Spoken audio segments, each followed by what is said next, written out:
नमस्कार दोस्तों, स्वागत है आपका अपने YouTube channel full horror story पर। वीडियो को शुरू करने से पहले वीडियो को लाइक, शेयर और चैनल को सब्सक्राइब करना ना भूलें। आज की कहानी है हॉन्टेड फ्लैट का रहस्य। तो चलिए अब कहानी की शुरुआत करते हैं। 30 वर्षीय विनोद अपने उस फ्लैट में पहली बार आया जो उसे उसकी कंपनी ने सुविधा के रूप में दिया था। वास्तव में विनोद की नई नई नौकरी लगी थी।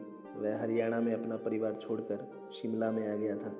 साल भर से नौकरी की तलाश में भटक रहे विनोद को अच्छी नौकरी मिलते ही उसका जीवन खुशियों से भर गया था।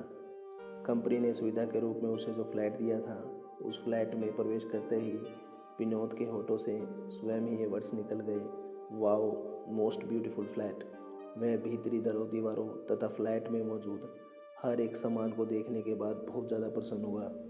उसके चेहरे पर नौकरी मिल जाने की सुनहरी चमक तो पहले से ही उत्पन्न थी, मगर अब कंपनी की ओर से रहने की सुख सुविधा देखने के बाद उसका चेहरा खुशी से खिल गया।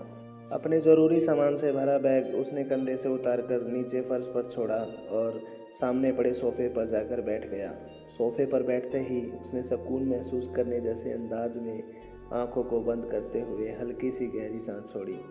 फिर चंद लम्हों बाद अनुज फ्रेश होने के लिए बाथरूम की ओर बड़ी प्रसन्न मुद्रा में गुनगुनाता हुआ आगे बढ़ा। वह झूमता थिरकता वॉशरूम में पहुंच गया। बाथरूम में भीतर पहुंच विनोद ने सामने लगे आईने पर नजर डाली और एक शानदार स्टाइल में वह स्वयं को देखकर मुस्कुराने लगा। फिर जल्दी वह स्नान की तैयारी के साथ अपने काम में जुट गया। स्नान करने के बाद जब उसने दोबारा खुद को आईने में देखने के लिए नजर उठाई तो वह चौंक गया। अचानक उसके चेहरे से उलझन सी प्रकट हुई, क्योंकि इस पर आईना देखते हुए विनोद ने देखा कि एक साथ कई दरारें आईने पर पड़ी हुई हैं। आईने पर पड़ी दरारें कुछ इस प्रकार थी, मानो किसी ने आईनों के बीचों बीच पत्थर मारकर उसे चटकाया हो, मगर विनोद ने ऐसी कोई आवाज़ ना सुनी थी जिससे वह अनुमान कर सकता कि आईना पत्थर मारने पर ही चटका है। कुछ देर पहले उसने आईने को अपने सही रूप में देखा था, मगर अब आईना बुरी तरह दरारों से भरा उसकी आंखों के सामने था। विनोद कुछ समझ नहीं पाया कि आखिर आईने में दरारें किस तरह पड़ी। आईने में पड़ी दरारें उसके स्नान के दौरान ही आई थी। वह लगातार सोच रहा था कि आखिर इस बीच ऐसा क्या हुआ जिसके कारण आईने में दरार पड़ गई। लाख सोचने के बाद भी उसकी समझ में कुछ नहीं आया, तो वह इसी उलझन में फंसा रहकर बाथरूम से बाहर निकल आया। रात 11 बजे विनोद अपने बेड पर लेटा एक हॉरर स्टोरी पढ़ रहा था। उसके फ्लैट में गहरी खामोशी छाई हुई थी। एकांत में वह पूरे आनंद के साथ हॉरर स्टोरी का आनंद उठा रहा था। स्टोरी पढ़ते पढ़ते उसे काफ़ी रात बीत गई थी। उसने सो जाने के इरादे से सामने लगी वॉल क्लॉक की तरफ देखा, क्योंकि सुबह 6 बजे उसे अपनी ड्यूटी पर जाने के लिए उठना था। विनोद ने जैसे ही वॉल क्लॉक की ओर देखा, उसी समय दीवार पर लगी घड़ी नीचे फर्श पर गिरी। छन्नी की आवाज़ के साथ घड़ी का शीशा टूट गया। विनोद तुरंत बेड से उठा और उसने आगे बढ़कर घड़ी उठाई। वॉल क्लॉक पूरी तरह खराब हो गई थी। जैसे तैसे उसने फर्श पर बिखरा घड़ी का कांच समेट कर डस्टबिन में डाला और वापस अपने बेडरूम में आ गया। जब वह वापस अपने बेडरूम में आया तो उसने देखा कि उसके सारे कपड़े इधर उधर फैले पड़े हैं। यह देख वह बुरी तरह चौंक गया। उसने झट अनुमान लगाया कि अवश्य ही कोई चोर उसके फ्लैट में घुस आया है। अपने फ्लैट में किसी चोर के घुस आने का अनुमान करते हुए उसने गुस्से भरे स्वर में पुकारा, कौन है यहाँ? साथ ही वह पूरी वीरता के साथ चोर का मुकाबला करने के लिए खड़ा रहा। जवाब के रूप में कुछ कदमों की गूंज उसने सुनी। यह समझते विनोद को अधिक समय नहीं लगा कि कोई व्यक्ति उसके फ्लैट से बाहर निकलने की कोशिश कर रहा है, क्योंकि फ्लैट में गूंज रहे कदमों की आवाज़ें फ्लैट से बाहर की ओर जाती हुई सुनाई दे रही थी। तेज कदमों के साथ विनोद उसी तरफ बढ़ा जहां उसे कदमों के गूंजने की आवाज़ें होने का अंदेशा हो रहा था। वह फुर्तीले कदमों के साथ आगे पहुंचा तो उसने देखा कि फ्लैट का डोर खुला हुआ है।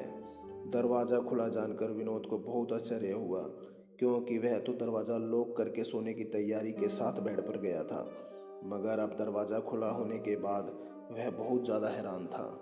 दरवाज़ा कैसे खुला या किसने खोला, इन प्रश्नों के उत्तर सोचने का समय नहीं था। दिमाग में उठे प्रश्नों को जो कहते हो वह अपने दिमाग में छोड़े रखकर फुर्ती से आगे बढ़ा। फ्लैट से निकल विनोद ने बाहर की ओर नजरें दौड़ाई, परंतु बाहर उसे कोई नजर नहीं आया।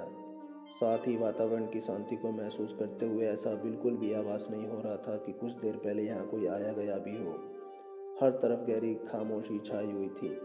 विनोद उलझन भरे भाव चेहरे से व्यक्त करता वापस अपने फ्लैट में वापस आ गया, मगर फ्लैट का दरवाज़ा खुला जानने के बाद उसके मन में उठे प्रश्न उसे चिंतित कर रहे थे। वो अभी तक थमे नहीं थे। धीमे धीमे कदमों के साथ अपने बेडरूम की ओर बढ़ रहे विनोद ने मन ही मन कहा, कहीं ऐसा तो नहीं कि दरवाज़ा मुझसे ही खुला रह गया हो। मन में ऐसा कहते हुए विनोद सोचपूर्ण मुद्रा अपनाए एक स्थान पर ठहर सा गया था। फिर अगले ही क्षण विनोद के मन मस्तिष्क ने उससे पूछा, पर वे कदमों की आवाज़ें कैसी थीं जो अभी अभी सुनी गई।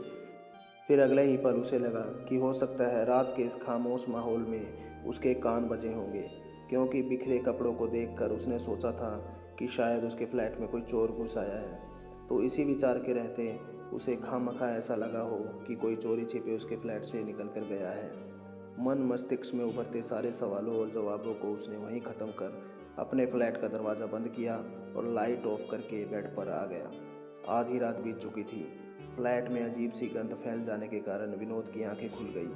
बेड से उठकर उसने सारी लाइटें ऑन की तथा इधर उधर नज़र दौड़ाते हुए यह जानने का प्रयास किया कि आखिर गंध कहाँ से तथा क्यों आ रही है। इसी तलाश में वह फ्लैट का चप्पा चप्पा छान मारकर अंत में बाथरूम की ओर बढ़ा। जब वह बाथरूम में पहुंचा तो बुरी तरह शॉक रह गया। उसकी आंखों में नहीं बल्कि चेहरे पर भी खौफ के बहुत भाव उत्पन्न हो रहे थे। विनोद अपने स्थान पर खड़ा पत्थर की मूर्ति बन गया था। उसका दिल जोर जोर से धड़क रहा था, क्योंकि स्नान घर के बीचों बीच खून में सनी एक लड़की की लाश पड़ी थी। लाश का जिस्म सही सलामत था, मगर उसका चेहरा खून से पूरी तरह सना हुआ था। लाश को देखते हुए इस बात का भली प्रकार आभास होता था कि उसके सर पर वार करके ही उसकी हत्या की गई है। लाश के चेहरे पर छाया खून सूखी पपड़ी बन गया था। इससे यह अनुमान लगाया जा सकता था कि उसकी हत्या हुए बहुत टाइम बीत चुका है। लाश को अपने बाथरूम में देखते हुए भयभीत विनोद की समझ में तनिक भी कुछ नहीं आया कि यह लाश किस प्रकार उसके बाथरूम में आ गई। विनोद का तो जैसे पूरा दिमाग ही खराब हो गया। उसकी समझ में कुछ भी नहीं आ रहा था। कुछ देर बाद मानो वह गहरी नींद से जागा तो उसे ख्याल आया कि वह फौरन इस घटना के बारे में पुलिस को बताए। मन में यह विचार आते ही वह अपने बेडरूम में गया। बेड पर रखा उसने अपना मोबाइल उठाया और झट पुलिस स्टेशन का नंबर मिलाना शुरू किया। इससे पहले कि वह पूरा नंबर डायल कर पाता, किसी ने मधुर स्वर में उसे पुकारा। इस मधुर स्वर को सुनते ही वह तत्काल पीछे पलट गया। पलटकर उसने देखा कि उसकी आंखों के सामने वही लड़की खड़ी है जिसे एक लाश के रूप में देखते हुए वह अपने बाथरूम में छोड़कर आया था। लड़की अपने उसी रूप में थी जिसमें विनोद ने उसे बाथरूम में देखा था। उसे देखकर विनोद बहुत ज़्यादा डर गया। सब कुछ भूलकर उसने लड़की से भयभीत स्वर में पूछा, कौन हो तुम? वह युवती चेहरे से बड़े ही खौफनाक भाव व्यक्त करते हुए बोली, मैं एक लाश हूँ, वही लाश जिसे अभी कुछ देर पहले तुमने अपने बाथरूम में देखा था। वो तो मैं भी जानता हूँ, विनोद ने डरते हुए बोला, मगर तुम जिंदा कैसे हो गई? तुम्हें लाश बनाने के लिए। युवती का स्वर बहुत डरावना था। विनोद को अब यह समझने में वक्त नहीं लगा कि उसके सामने खड़ी जिंदा लाश वास्तव में एक भूत है। विनोद संभल कर बोला, मगर तुम मुझे लाश क्यों बनाना चाहती हो? आखिर मेरा कसूर क्या है? तुम्हारा कसूर सिर्फ इतना है कि तुम इस फ्लैट में आके ठहरे हो। मैंने तुम्हें इस फ्लैट से निकल जाने के लिए कई इशारे दिए। पहले तुम्हारे बाथरूम के आईने में दरारें डाली, फिर तुम्हारी वॉल क्लॉक तोड़ दी, फिर उसके बाद तुम्हारा कपड़ों से भरा बैग खाली कर तुम्हारे कपड़े निकाल कर फेंक दिए, फिर तुम्हारे फ्लैट का दरवाज़ा खोल दिया ताकि तुम पेश आई इन छोटी छोटी घटनाओं से डरकर भाग जाओ। मगर तुम बहुत निडर निकले, इसलिए अब मैं तुम्हें किसी भी कीमत पर जिंदा नहीं छोड़ सकती। मगर तुम मुझे इस फ्लैट से निकालना क्यों चाहती हो?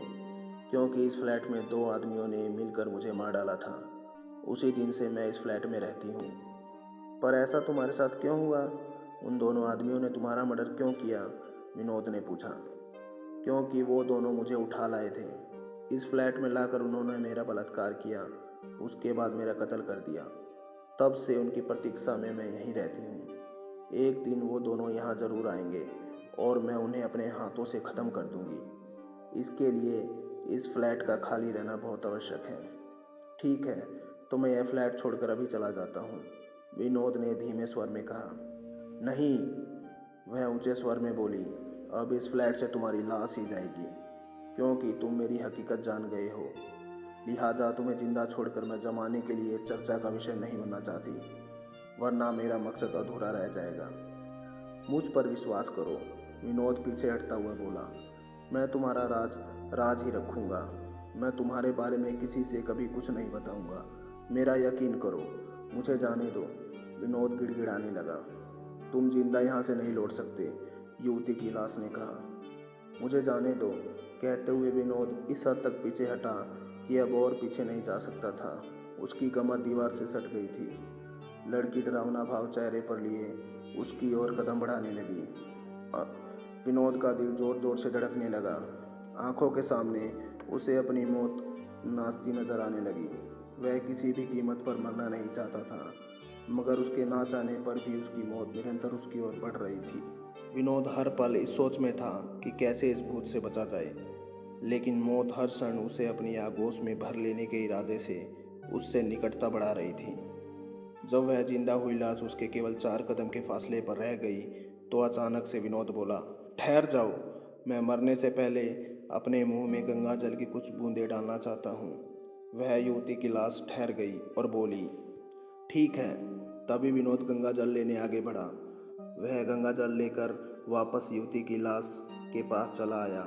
वहां आते ही विनोद ने सारा गंगा जल उस लड़की पर डाल दिया, जो मरकर भी जीवित थी। गंगा जल उस पर गिरते ही उसमें आग लग गई। वह प्रेतात्मा चीखती चिल्लाती रही। विनोद इस दृश्य को देखता रहा। जल्द ही वह जिंदा हुई लाश जलकर राख हो गई। भस्म हुए शरीर की सारी राख खुद ब खुद वहां से गायब हो गई। उस वक्त विनोद ने राहत की गहरी सांस ली। तो आपको हमारी ये कहानी कैसी लगी, हमें कमेंट करके ज़रूर बताएं। और अगर आपके पास भी ऐसी ही कोई कहानी हो तो हमसे शेयर ज़रूर करें। तो मिलते हैं अगली वीडियो में एक ऐसी ही खौफनाक कहानी के साथ।